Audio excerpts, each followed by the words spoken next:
Hey guys, it's Leslie from lesliedavidson.com. Pew, pew, pew, pew, pew. All right. Okay, today I want to talk to you about knowing yourself. Seriously, I think it's probably the number one thing that we can do is spend time getting to know who we really are inside and then loving what we find. I think that if we just do that, everything else will just fucking fall into place. Everything else will just go smooth. But it's a hard thing. It's a hard thing. I mean, what we'd like to be and who we think we should be are often very, very powerful drives. And they're not necessarily bad drives. It's just they may not be helpful all the time. When I was in my mid-20s, I was pretty sure that I was waiting for the man that I was supposed to spend my life with. I was waiting for him to show up and that we would have a family together. We would have children and I would have children. And my mom hit me with this zinger. She's like, I do not think you are suitable to have children. You are too selfish. You're too into your own life. And she's like, I don't think it would be a good idea for you to have kids. And I was devastated.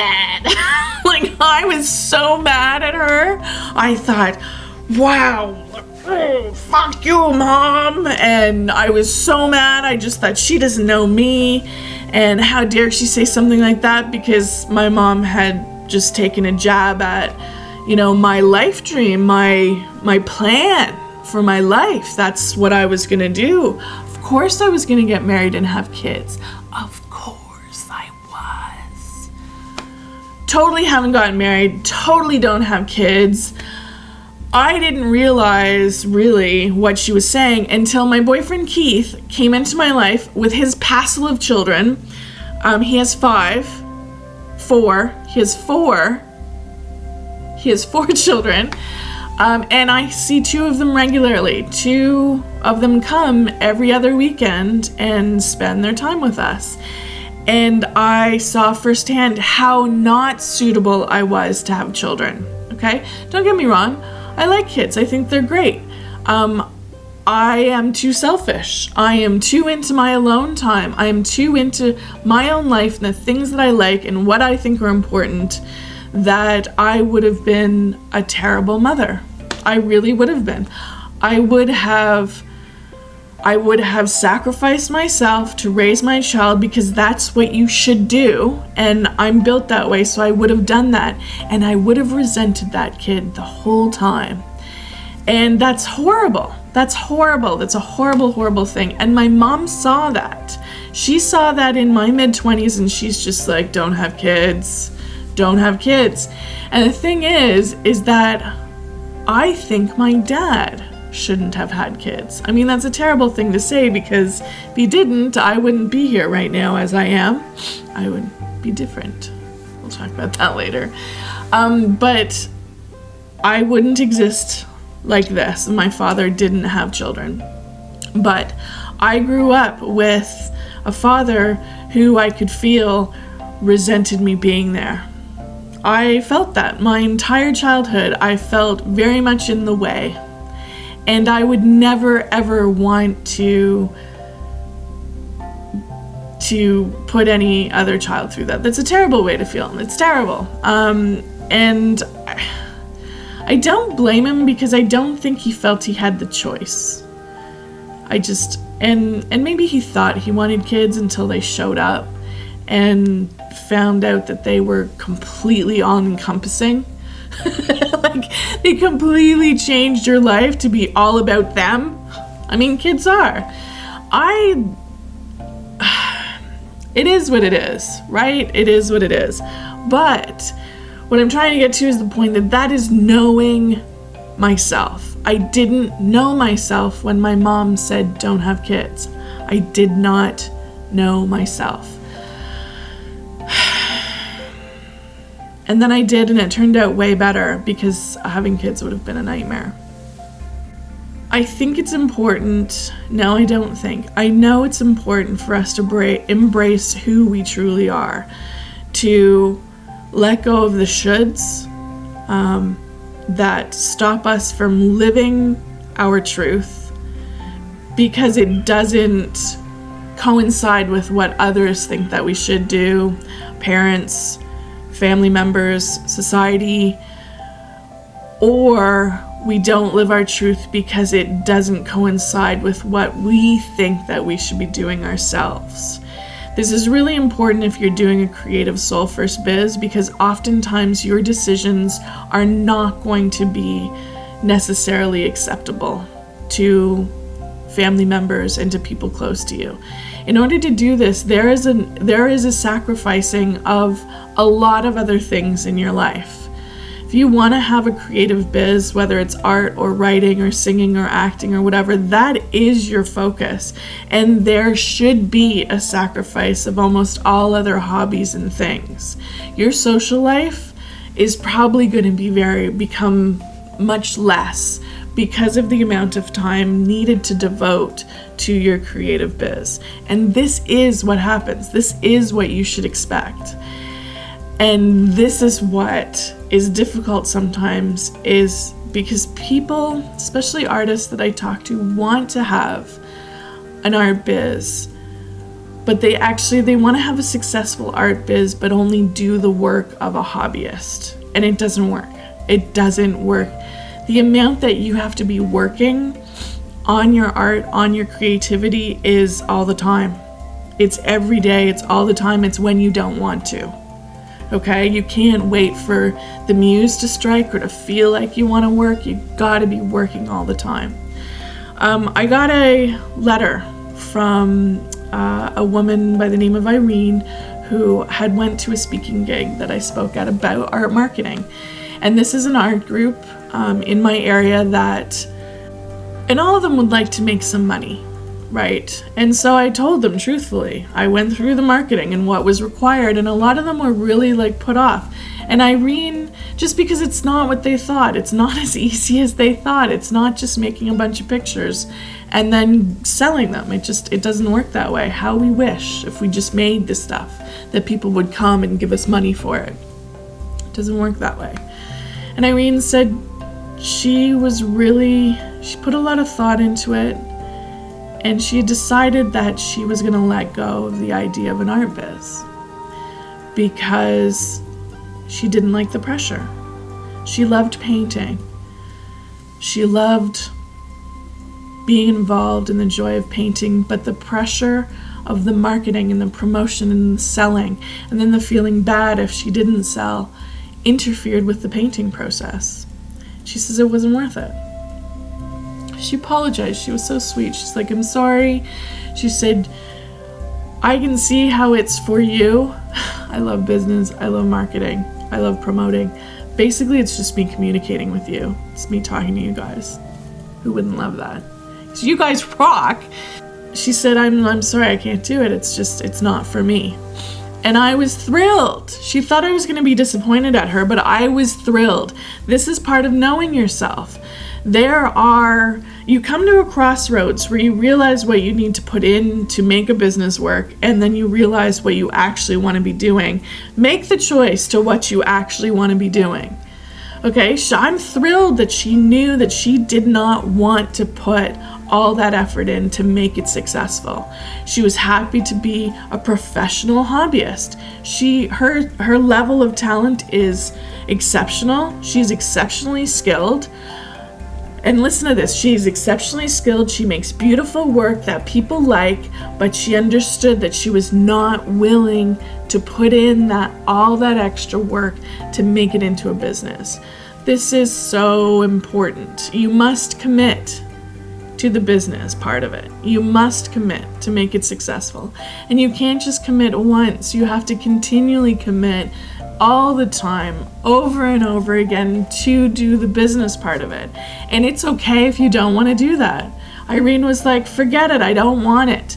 She was happy to continue to show a couple times a year and sell a couple times a year. That was good for her. That was enough. understand what's enough for you. If you want the biz, know what's involved in the biz. Okay, it's not a hobbyist's workload. It is a business workload. It's 40 hours plus a week. It's always more than 40 hours a week. I work all the time. I work from 9 in the morning until 6:30. And then I hang out with my boyfriend and we have dinner and maybe we watch a movie or some TV and maybe we cuddles. And most evenings I will work again because he gets up super early, so he falls asleep around 9:30 or 10. I go back to work. I would not be doing this if I didn't love every second of what I did, and this is what is important. Do you love all of it? There's going to be stuff you don't like. There's always stuff you don't necessarily like. I love everything that I do. Keep in mind, I do not have an art business. I use art to promote my business consulting business, okay, my Soul First creative business consulting business. That's what I do. I teach creatives how to business. I use art to promote that business. I am a hobbyist artist. I still make art and I still sell art on a very, very small scale on the side.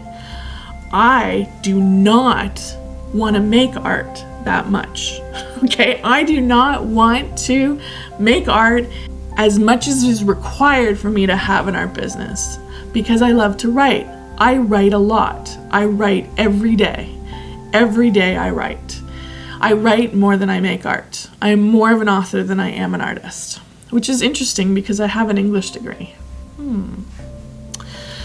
I write a lot. I love making videos. I love marketing. I love coming up with marketing plans and strategy.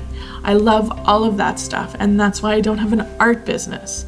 I have an art business consulting business because I like the business part more than I like the art part. It's true, I do. Anyways, what I want is for us to stop lamenting how we're not like other people and accept who we are. It took me a while to accept that I was not a full-time artist, and when I accepted that, it made my life a lot better. It made me understand who I was and what things were of interest to me and why I wasn't happy trying to be a full-time artist. Stop lamenting that we're not like someone over there. Stop beating yourself up for the things that you can't do or don't want to do. We can always learn. We can learn everything. We can learn how to do the things that we want to learn how to do. Embrace who you are and embrace the desires that you have within you to do.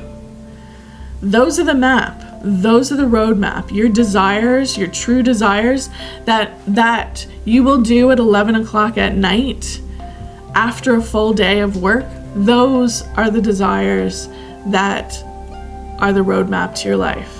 And knowing ourselves and listening to ourselves and getting in touch with the truth of who we are is the greatest help in being able to identify those flags. Because honest to God, we are miraculous, mysterious creatures. We really are. We are infinity magical unicorns that are wrapped in an enigma.